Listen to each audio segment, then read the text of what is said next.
बहुत समय पहले की बात है। एक अमीर परिवार था जहाँ रिश्ते बहुत गहरे थे, लेकिन सबके बीच एक अदृश्य दीवार थी।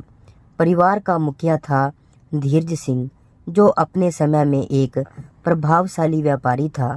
धीरज सिंह की पत्नी शारदा देवी एक पारंपरिक और बेहद सख्त महिला थी, जिसने हमेशा अपने परिवार को ऊंची परंपराओं के हिसाब से चलाया था। उसके दो बच्चे थे, बेटा विक्रम और बेटी अनन्या। विक्रम की शादी राधिका से हुई थी, जो इस परिवार में बहू के रूप में आई थी। वह समझदार और परिवार को जोड़ने वाली महिला थी। घर में एक और सदस्य थी, जो पर्दे के पीछे से सभी रिश्तों पर नजर रखती थी।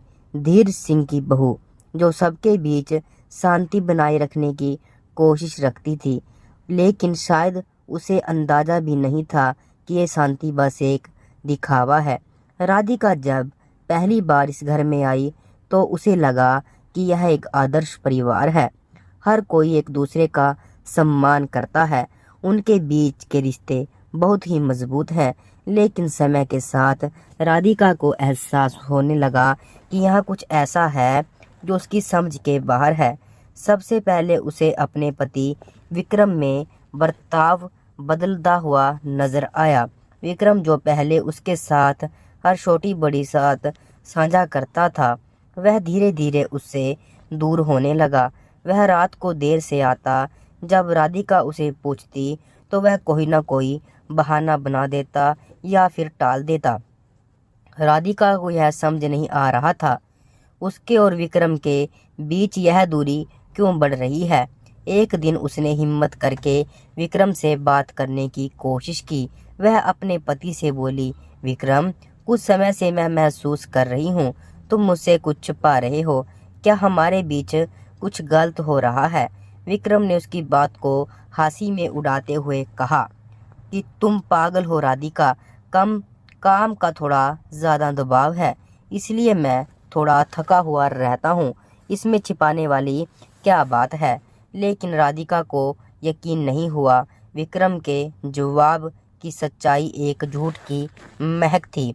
इस बीच अनन्या का व्यवहार भी बदलने लगा। वह पहले की तरह हंसती बोलती नहीं थी। अक्सर घर के किसी कोने में चुप कर बैठी रहती थी। राधिका को अजीब लगने लगा, क्योंकि अनन्या उसकी छोटी दोस्त जैसी थी। राधिका ने सोचा कि अनन्या शायद किसी गहरे तनाव में है, इसके लिए उसे बात करनी चाहिए। अनन्या, क्या बात है? तुम ठीक हो? मुझे कुछ दिनों से तुम्हारा बर्ताव अजीब लग रहा है। अगर कोई परेशानी है तो मुझे साझा करो। राधिका ने बड़े प्यार से अनन्या से पूछा। लेकिन अनन्या ने बस इतना कहा, कुछ नहीं भाभी, सब ठीक है, बस थोड़ा काम का तनाव है। लेकिन राधिका ने महसूस किया कि अनन्या की आंखों में कुछ छिपा हुआ दर्द है, लेकिन उसने ज़्यादा जोर नहीं दिया। उसे लगा कि अगर आप कुछ अनन्या खुद ही बता देगी। और दिन बीतते गए। परिवार में एक अदृश्य तनाव बढ़ता गया। शारदा देवी की राधिका के प्रति व्यवहार भी बदल गया था।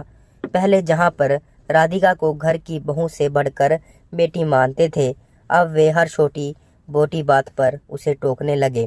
राधिका समझ गई थी कि आखिर में घर का व्यवहार क्यों बदल रहा है। एक दिन जब धीरज सिंह काम पर गए हुए थे, शारदा देवी अपने कमरे में थी। राधिका ने विक्रम के कमरे की अलमारी में कुछ पुराने दस्तावेज ढूंढने की कोशिश की। उसे लगा कि शायद विक्रम से इस अजीब बर्ताव का कोई सुराग मिल जाए। जब वह अलमारी के भीतर देख रही थी, तब उसे एक पुरानी डायरी मिली। यह डायरी शारदा देवी की थी। राधिका ने उसे उत्सुकता से खोला और पढ़ना शुरू किया। डायरी के पन्ने पलटते हुए राधिका को पता चला शारदा देवी का एक बहुत बड़ा राज। डायरी में लिखा था कि शारदा देवी की शादी धीरज सिंह से उनकी मर्जी के खिलाफ हुई थी। वह किसी और से प्यार करती थी, लेकिन परिवार के दबाव में आकर उन्हें धीरज से शादी करनी पड़ी। यह राज सिर्फ धीरज और शारदा के बीच था। उन्होंने इसे कभी बच्चों या परिवार या फिर किसी अन्य सदस्य से साझा नहीं किया। राधिका को यह जानकर धक्का लगा। वह सोचने लगी कि शायद इस राज का कोई ना कोई संबंध विक्रम और अनन्या के बर्ताव से हो सकता है और उसने सोचना शुरू किया। कुछ दिनों बाद राधिका को एक और चौंकाने वाली बात पता चली। एक दिन वह घर में काम कर रही थी। अनन्या और किसी अजीब आदमी के बीच बातचीत की आवाज़ सुनाई दी। उसने दरवाजे के पीछे सुनकर कोशिश की। अनन्या किसी से कह रही थी, तुम समझ नहीं रहे हो, यह परिवार इस रिश्ते को कभी स्वीकार नहीं करेगा। मैं उनसे यह बात नहीं कह सकती। राधिका का दिल तेजी से धड़कने लगा। उसे समझ नहीं आ रहा था कि अनन्या किस बारे में बात कर रही है। उसने उस व्यक्ति का चेहरा तो नहीं देखा, लेकिन उसकी आवाज़ उसे जानी मानी महसूस हो रही थी।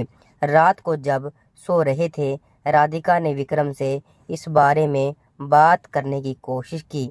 उसने विक्रम से कहा, विक्रम, मुझे लगता है अनन्या किसी परेशानी में है।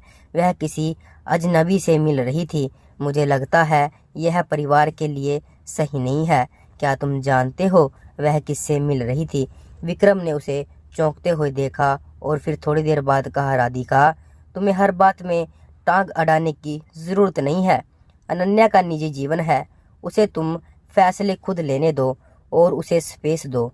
राधिका को विक्रम ने जवाब दिया और वह निराश हुई। उसे लगने लगा कि विक्रम कुछ छिपा रहा है। जब उसे इस परिवार में जितना जानने की कोशिश थी उतना उलझती गई। एक रात जब विक्रम किसी बिजनेस मीटिंग के लिए शहर से बाहर था, राधिका ने निश्चय किया कि अनन्या का पीछा जाएगी, पता लगाएगी वह किससे मिलती है। अगले दिन अनन्या का पीछा किया और देखा एक रेस्टोरेंट में किसी आदमी से मिल रही है। जब वह पास गई, उसने देखा वह आदमी कोई और नहीं बल्कि विक्रम था। यह देखकर राधिका स्तंभ रह गई। विक्रम और अनन्या एक दूसरे से गहरे प्यार में लगे थे। उनकी बातें सुनकर राधिका के होश उड़ गए। विक्रम कह रहा था, तुम चिंता मत करो, मैं संभाल लूँगा, हम दोनों साथ रहेंगे चाहे कुछ भी हो जाए। यह सुनकर राधिका टूट गई। उसे लगा कि उसके पति उसे धोखा दे रहा है। उसकी नंद उसके साथ यह मिलकर खेल खेल रही है। वह बिना कुछ कहे चुपचाप वहाँ से निकल गई। घर पहुँचते राधिका ने सोचा वह इस परिवार में एक पल भी नहीं रहेगी। उसने अपना सामान पैक किया, घर छोड़ने का निर्णय लिया। जैसे ही घर के बाहर निकलने वाली थी, तुरंत उसकी मुलाकात शारदा देवी से हुई। शारदा ने चेहरे पर उदासी देखी। राधिका, क्या हुआ? कहाँ जा रही हो? राधिका आंखों में आंसू थे। उसने सारी बात शारदा को बताई। शारदा ने ध्यान से बात सुनी और कहा, तुम्हें कहीं जाने की जरूरत नहीं है। इस घर के हर व्यक्ति का एक राज है। मैं जानती थी यह दिन कभी न आएगा। विक्रम और अनन्या का रिश्ता बहुत जटिल है, लेकिन इसका सच्चाई से कोई लेना देना नहीं है। असल में विक्रम अनन्या का सगा भाई नहीं है। राधिका यह सुनकर चौंक गई। क्या मतलब? शारदा ने कहा, गहरी सांस ली और कहा, अनन्या मेरे पहले प्यार की निशानी है। अनन्या की ये बात सुनकर राधिका चौंक हो गई। शारदा देवी ने अपनी बात जारी रखते हुए कहा, यह बात मैंने अब तक किसी से नहीं कही, लेकिन आज तुम्हें बताना ज़रूरी है। अनन्या मेरे और मेरे पहले प्रेमी अर्जुन के रिश्ते की निशानी है। अर्जुन और मैं एक दूसरे से बेहद प्यार करते थे, लेकिन मेरे परिवार ने हमें अलग कर दिया। मेरे परिवार ने मुझे धीर सिंह से शादी करने के लिए मजबूर किया, क्योंकि वह एक प्रभावशाली और अमीर परिवार से था। शारदा राधिका देवी की बात सुनकर अबक रह गई। उसे यकीन नहीं हो रहा था जिस परिवार को वह आदर्श मानती है उसके इतने गहरे राज होंगे। शारदा ने आगे बताया, जब अनन्या का जन्म हुआ तब भी मैंने धीर से यह सच्चाई सिपाई थी, वह उनकी संतान नहीं है। धीर सिंह को यह बात कभी समझ नहीं आई। मैंने अपनी परिवार की प्रतिष्ठा बचाने के लिए यह सच दबाया। समय के साथ धीरज और मैं एक समझौते की तरह साथ रहने लगे। धीरज ने हमेशा मेरी इज्जत की, लेकिन हमारे बीच कभी भी एक पति पत्नी का रिश्ता नहीं बन पाया। राधिका ने गंभीरता से शारदा देवी की बातें सुनी और फिर पूछा, लेकिन विक्रम और अनन्या के बीच में क्या चल रहा है? क्या वे एक दूसरे से प्यार करते हैं? शारदा देवी ने सिर झुकाते हुए कहा, यह सच्चाई नहीं है राधिका। विक्रम और अनन्या के बीच ऐसा कोई रिश्ता नहीं है जैसा तुम सोच रही हो। असल में विक्रम अनन्या की रक्षा कर रहा है। अनन्या एक बहुत बड़े तनाव में है क्योंकि उसे यह पता चल गया कि वह इस परिवार की सगी संतान नहीं है। उसने कुछ समय पहले मेरी पुरानी डायरी देख ली थी जिसमें मैं अर्जुन के साथ अपने रिश्ते के बारे में लिखा था। राधिका की आंखें आश्चर्य हो गई और राधिका ने ये पूछा कि जो मैंने विक्रम और अनन्या की बातें सुनी वो क्या थी? शारदा देवी ने समझाया। अनन्या को यह यकीन हो गया कि अगर इस सच का खुलासा हुआ तो परिवार की प्रतिष्ठा बर्बाद हो जाएगी। विक्रम उसकी मदद कर रहा था ताकि वह मानसिक रूप से स्थिर रहे। उसे समझा रहा था कि इस सच को सबके सामने लाने का सही तरीका अभय नहीं है। राधिका को अब विक्रम और अनन्या की मुलाकात का असली कारण समझ में आ गया। उसने सोचा कि शायद उसने जल्दबाजी में गलत निष्कर्ष निकाल दिया था, लेकिन इसके बावजूद वह जानती थी कि अनन्या और उसके असली पिता अर्जुन के बारे में और क्या क्या बातें छिपी हैं। शारदा देवी ने एक और रहस्य खोला। उसने कहा, अर्जुन की मौत के बाद भी मैं उसे कभी भूल नहीं पाई, लेकिन मैंने तय किया कि इस परिवार की जिम्मेदारी निभाऊंगी। लेकिन अनन्या की जिंदगी में एक और मुसीबत आ गई जिसे वह छिपा रही है। राधिका ने पूछा, क्या मुसीबत? श्रद्धा ने गंभीर स्वर में कहा, अनन्या किसी से प्यार करती है, लेकिन वह व्यक्ति हमारे दुश्मन परिवार से ताल्लुक रखता है। यह वही परिवार है जिसने धीरज के व्यवसाय को बर्बाद करने की कोशिश की थी। अनन्या के प्रेमी का नाम आदित्य है।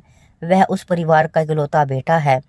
अनन्या जानती है अगर यह रिश्ता सामने आया तो हमारे परिवार में भूचाल हो जाएगा। तो दोस्तों, ये कहानी पार्ट 1 यहीं पर ख़त्म होता है। अगर पार्ट 2 आपको चाहिए, क्या अनन्या की शादी उसके साथ होगी या फिर क्या होगा, तो कमेंट में पार्ट 2 लिख दें और वीडियो को लाइक कर दें। धन्यवाद। पार्ट 2 आ जाएगा।